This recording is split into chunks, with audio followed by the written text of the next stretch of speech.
So hello guys, my name is Parth और आज हम बात करने वाले हैं NCERT class 10 science chapter number 2 acid base and salt के बारे में। पिछले लेक्चर में हमने बात करी थी कि पीएच स्केल के क्या क्या यूजेस हो सकते हैं, क्या क्या इसके इम्प्लीमेंटेशन हो सकते हैं हमारी एवरीडे लाइफ में।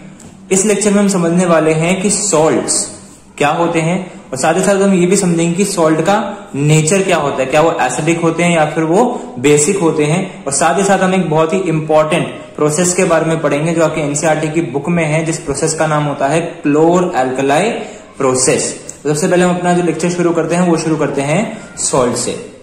तो मैंने अपने पहले लेक्चर से आपको एक रिएक्शन के बारे में बताया होगा, अगर आपने मेरे पिछले लेक्चर्स देखे होंगे तो उस रिएक्शन का नाम होता है न्यूट्रलाइजेशन रिएक्शन। क्या होता है ये न्यूट्रलाइजेशन रिएक्शन?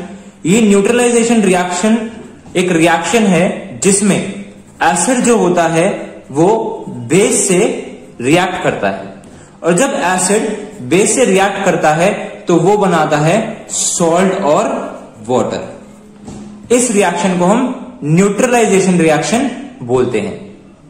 तो सॉल्ट एक ऐसा सब्सटेंस है जो एसिड और बेस को आपस में रिएक्ट करवाने से हमें मिलता है। समझ में आया सॉल्ट? अब सवाल ये उठता है कि जो ये सॉल्ट हमारा बना है वो एसिडिक होता है या फिर वो बेसिक होता है। अब अगर आप मेरे से ये क्वेश्चन पूछोगे कि सॉल्ट एसिडिक होता है या बेसिक होता है, तो मैं ये जवाब दूंगा कि सॉल्ट एसिडिक भी हो सकता है और बेसिक भी हो सकता है। अब मैं आपको अपने सबसे पहले लेक्चर में लेके चलता हूं। जो मेरा सबसे पहला लेक्चर था, मैंने उसमें एक अजम्पशन किया था। वो अजम्पशन क्या था कि सपोज एसिड जो है वो सारे के सारे पॉजिटिव नंबर्स हैं और बेस क्या है, सारे के सारे नेगेटिव नंबर्स हैं। फिर मैंने सपोज किया था कि जो हमारा एसिड है वो सपोज है प्लस का 3 और जो हमारा बेस है वो क्या है, नेगेटिव का 3।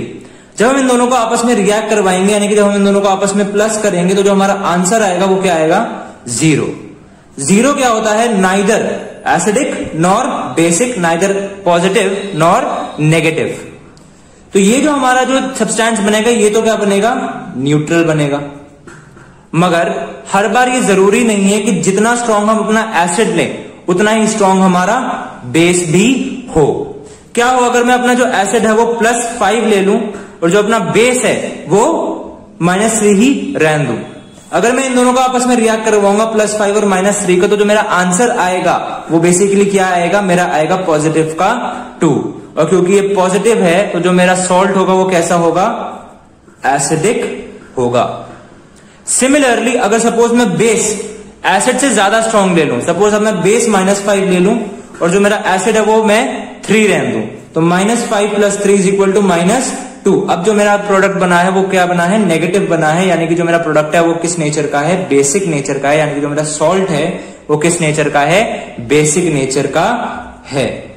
तो क्या कंक्लूजन रहा है इस बात का? इस बात का ये कंक्लूजन रहा कि सॉल्ट का नेचर इस बात पे डिपेंड करता है कि जो एसिड और बेस रिएक्ट कर रहे हैं उनमें से ज्यादा स्ट्रांग कौन है। अगर एक स्ट्रांग एसिड एक वीक बेस के साथ रिएक्ट करता है तो जो हमारा सॉल्ट बनेगा वो क्या बनेगा, एसिडिक बनेगा। और अगर हमारा जो एसिड है वो वीक रहता है किसके मुकाबले, बेस के मुकाबले, तो जो हमारा सॉल्ट बनेगा वो किस नेचर का बनेगा, बेसिक नेचर का बनेगा। अरे बात समझ में? तो ये बताता है कि जो सॉल्ट है उसका नेचर क्या होगा, आइदर एसिडिक और बेसिक, दोनों हो सकते हैं। यहां तक बात समझ में आई? तो हम बात करते हैं क्लोर एल्कलाई प्रोसेस के बारे में। क्लोर एल्कलाई प्रोसेस बेसिकली हम परफॉर्म करते हैं for the formation of caustic soda. Caustic soda क्या होता है? कॉस्टिक सोडा कॉमन नेम है, जो इसका रियल नेम होता है वो होता है sodium hydroxide. And sodium hydroxide is a base और काफी यूजफुल बेस होता है ये। और इसके फॉर्मेशन के लिए हम क्लोर एल्कलाई प्रोसेस करते हैं। और हम ये कैसे करते हैं? हम क्या करते हैं, हम एक बीकर लेते हैं और उस बीकर के अंदर हम डालते हैं ब्राइन। अब ये ब्राइन क्या होता है? Brine is basically solution in which we dissolve common salt in water. Common salt क्या होता है? जो आपके घरों में जो सॉल्ट यूज होता है, जो नमक यूज होता है खाने में, उसको हम कॉमन सॉल्ट कहते हैं, जिसका केमिकल नेम होता है सोडियम क्लोराइड यानी कि NaCl। हम क्या करते हैं, हम उस कॉमन सॉल्ट को पानी के अंदर डिसॉल्व करते हैं, तो जो सॉल्यूशन बनता है उसको हम कहते हैं ब्राइन। अब हम क्या करते हैं, उस ब्राइन को हम क्या करते हैं, उसको हम बीकर में ले लेते हैं। अब क्या होता है कि हम क्या कर सकते थे, हम इन दोनों को आपस में रिएक्ट करवा के सोडियम हाइड्रोक्साइड निकलवा सकते थे, मगर जो सोडियम क्लोराइड होता है जब वो पानी के अंदर डिसॉल्व होता है तो वो बेसिकली कंप्लीटली मिसेबल हो जाता है, जिसकी वजह से सोडियम हाइड्रोक्साइड का जो फॉर्मेशन है वो नहीं हो पाता है, जो कॉमन सॉल्ट है वो हमारा पूरा घुल जाता है। तो हम क्या करते हैं, हम यहां पर जबरदस्ती रिएक्शन करवाते हैं एक्सटर्नल एनर्जी की मदद से। वो एक्सटर्नल एनर्जी की मदद से हम क्या करेंगे कि हम इसको सोडियम क्लोराइड को वाटर के साथ रिएक्ट करवा देंगे, जिससे हमारा क्या फॉर्मेशन बनेगा, सोडियम हाइड्रोक्साइड बनेगा। ठीक है, तो हम क्या पावर का यूज करेंगे, हम यहां पर यूज करेंगे इलेक्ट्रिसिटी का। हम इलेक्ट्रिसिटी का यूज कैसे करेंगे, दो कंडक्टर्स लेकर।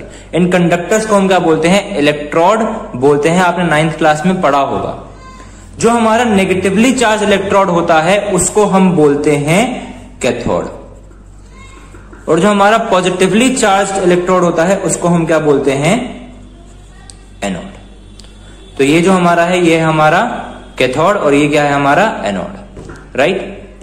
अब क्या होता है कि ये जो सारे के सारे जो हमारे जो सब्सटेंसेस पानी में डिसॉल्व्ड हैं, ये सारे के सारे पानी में डिसॉल्व होने के बाद आयंस बन जाते हैं। जो सोडियम होता है वो पॉजिटिव आयन होता है, क्लोरीन नेगेटिव, हाइड्रोजन पॉजिटिव और हाइड्रोक्साइड नेगेटिव। ठीक है, अब क्या होता है, ये जो इलेक्ट्रोड्स होते हैं ये अपने से अपोजिट साइन वाले को अट्रैक्ट करते हैं, यानी कि जो नेगेटिव इलेक्ट्रोड है वो पॉजिटिव आयंस को अट्रैक्ट करता है और जो हमारा पॉजिटिव इलेक्ट्रोड है वो नेगेटिव आयंस को अट्रैक्ट करता है। ठीक है, अब क्या होगा, ये जो नेगेटिव इलेक्ट्रोड है ये बेसिकली किसको अट्रैक्ट करेगा, ये करेगा पॉजिटिव आयंस को, यानी कि सोडियम को और हाइड्रोजन को। मगर जब हम ये रिएक्शन करते हैं तो हम ये ऑब्जर्व करते हैं कि जो सोडियम का जो पॉजिटिव आयन है ना, ये कभी भी इससे अट्रैक्ट नहीं होता। क्यों नहीं होता, क्योंकि ये बेसिकली स्टेबल है, ये कंप्लीटली डिसॉल्व्ड है पानी के अंदर, इसको जरूरत नहीं है यहां पर जाने की। मगर हाइड्रोजन जो है वो यहां पर स्टेबल नहीं होता, तो वो कहां चले जाता है, कैथोड के पास चला जाता है। और क्योंकि कैथोड में बहुत सारे इलेक्ट्रॉन्स मौजूद हैं तो यहां पर हाइड्रोजन पहुंच के क्या करता है, ये एक इलेक्ट्रॉन गेन कर लेता है, यानी कि रिड्यूस हो जाता है। कब हम बोलते हैं कि एक सब्सटेंस रिड्यूस हुआ है, एक सब्सटेंस तब रिड्यूस होता है जब वो एक इलेक्ट्रॉन गेन कर लेता है। तो क्या होता है कि जो हाइड्रोजन होता है वो कैथोड में पहुंचता है और साथ ही साथ क्या करता है, एक इलेक्ट्रॉन गेन कर लेता है और क्या फॉर्म कर जाता है, हाइड्रोजन गैस फॉर्म कर लेता है। कहां पर, कैथोड में। सिमिलरली ये जो पॉजिटिव इलेक्ट्रोड है ये नेगेटिव आयंस को अट्रैक्ट करेगा, यानी कि ये किस किस को अट्रैक्ट करेगा, एक तो ये अट्रैक्ट करेगा क्लोरीन को और एक ये करेगा OH- आयन को। यहां पर भी वही चीज होगी कि जो OH- है वो काफी स्टेबल है तो वो तो अट्रैक्ट नहीं होगा, मगर जो क्लोरीन है वो हमारा अट्रैक्ट हो जाएगा। और जब क्लोरीन यहां पर जाकर एनोड में जाएगा तो क्या करेगा, ये अपने इलेक्ट्रॉन लूज कर देगा। ये क्या करता है, ये इलेक्ट्रॉन लूज करता है और क्या फॉर्म करता है, क्लोरीन गैस फॉर्म करता है। तो हमारे पास क्या क्या बचा पानी में, एक हमारे पास बचा Na और एक क्या बचा हमारे पास OH, यानी कि हमारे पास क्या बना, NaOH, जो हमें चाहिए था, जिसका नाम होता है कॉस्टिक सोडा। और ये हमारा प्रोसेस होता है क्लोर एल्कलाई प्रोसेस। आ रही है बात समझ में। हम इसको क्लोर एल्कलाई प्रोसेस क्यों बोलते हैं, क्लोर का तो मतलब होता है क्लोरीन, और ये कहां से आया, क्योंकि हमने देखा कि हमारे रिएक्शन में एनोड में क्लोरीन गैस इवॉल्व हो रही है, तो वहां से क्या आया, क्लोर। और साथ ही साथ एल्कलाई होता है कोई भी एक ऐसा बेस जो वाटर के अंदर डिसॉल्व्ड है। तो यहां पर हमारा कौन सा बेस है, सोडियम हाइड्रोक्साइड, और क्योंकि ये पानी के अंदर डिसॉल्व्ड है तो क्या है, ये एक एल्कलाई है। तो क्योंकि हमारे यहाँ पर एक एल्कलाई फॉर्म हो रहा है और साथ ही साथ क्लोरीन गैस इवॉल्व हो रही है नोड में, इसलिए हम इस प्रोसेस को बोलते हैं क्लोर एल्कलाई प्रोसेस। आ रही है बात समझ में। तो हमारे पास क्या क्या यहाँ पर फॉर्म हुआ, हमने क्या करा, हमने NaCl को पानी में डिसॉल्व करा, उसके बाद हमने जबरदस्ती रिएक्शन करवाया, किसकी मदद से, इलेक्ट्रिसिटी की मदद से। तो हमारे जो प्रोडक्ट्स बने क्या बने, एक बना हमारा NaOH, एक हमारा बना हाइड्रोजन गैस, और साथ ही साथ हमारी क्या इवॉल्व हुई, क्लोरीन गैस। तो हमारे यहां पर ये 3 प्रोडक्ट्स बने, ठीक है। और ये जो 3 प्रोडक्ट्स हैं ये काफी यूजफुल होते हैं। जैसे सोडियम हाइड्रोक्साइड जो होता है, सोडियम हाइड्रोक्साइड का जो सबसे पहला यूज होता है ये यूज होता है used in making soaps and detergent. ये हमारे को सोप्स और डिटर्जेंट बनाने में मदद करता है। साथ ही साथ सोडियम हाइड्रोक्साइड किस में यूज होता है? Used in making some fabrics.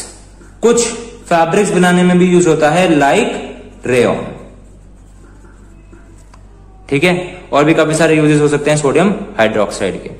फिर हमारे पास क्या बना? हमारे पास बनी हाइड्रोजन गैस। हाइड्रोजन गैस कैसे यूजफुल है? हाइड्रोजन गैस एक तो यूज होता है एज अमोनिया इन फर्टिलाइजर्स, फर्टिलाइजर्स में यूज होता है। साथ ही साथ क्या यूज होता है इसका? Fuel in rockets. जो रॉकेट्स में जो फ्यूल यूज होता है वो किसका होता है? हाइड्रोजन का ही होता है। उसके बाद हमारा क्या आता है? क्लोरीन। तो क्लोरीन किसके लिए हेल्प करता है? अगर हम क्लोरीन और हाइड्रोजन को मिला दें तो हमको एक बहुत ही यूजफुल एसिड मिलता है जिसका नाम होता है हाइड्रोक्लोरिक एसिड। तो किसके लिए होता है? Use in formation of hydrochloric acid, hydrochloric acid की फॉर्मेशन में मदद करता है। दूसरा, टू स्टेरिलाइज ड्रिंकिंग वाटर। ये क्या करता है? ये हमारा जो पानी है उसको स्टेरिलाइज कर देता है, यानी कि उसके अंदर से जो जर्म्स हैं उनको खत्म कर देता है। तो ये क्या यूज होता है? क्लोरीन का यूज होता है। तो ये था आज के लेक्चर में गाइस। अगर लेक्चर समझ में आया तो प्लीज लाइक कर देना, शेयर करना, सब्सक्राइब करना, अपने दोस्तों का शेयर करना मत भूलना, और बेल आइकन को भी प्रेस कर देना ताकि आपको वीडियो की नोटिफिकेशन मिलती रहे। Thank you so much for watching.